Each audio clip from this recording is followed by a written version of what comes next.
Nomor 48. Sebuah beban digantungkan pada sebuah pegas di udara dan dibuat berosilasi secara vertikal. Kemudian sistem pegas dan beban yang berosilasi itu dimasukkan seutuhnya ke dalam air.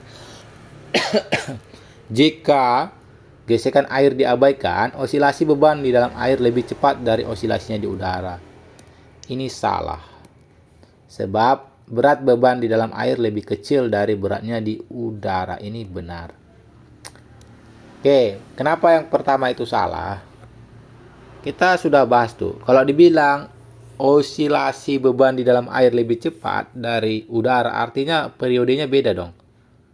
Karena kan periode itu waktu. Kalau lebih cepat biasanya waktunya lebih kecil. Dimana periode adalah 2pi akar M per K.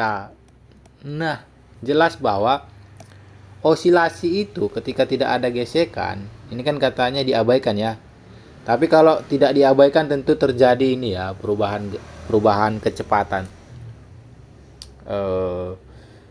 Kenapa? Karena tadi energi kinetiknya hilang, diubah atau ditransfer menjadi energi panas oleh gaya gesek. Tapi ini tidak, jadi ideal dia sistemnya. Artinya masih berlaku hukum kekekalan energi. Karena tidak ada yang mengurangi energi mekanik.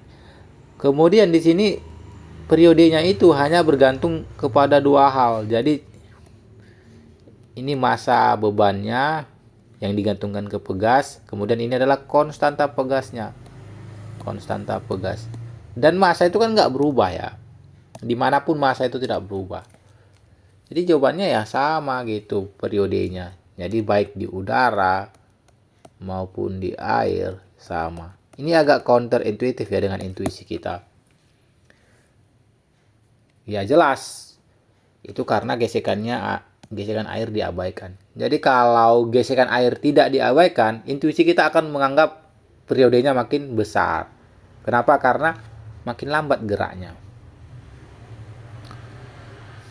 Kenapa bisa makin lambat geraknya? Karena ada gesekan dengan air. Jadi hanya ini yang benar. Kenapa bisa ini benar? Berat beban dalam air lebih kecil ya, karena ada gaya angkat. Gaya angkat atau gaya Archimedes akan mengurangi gaya berat. Gitu. Jadi terasa lebih kecil beratnya di dalam air. Jawabannya C.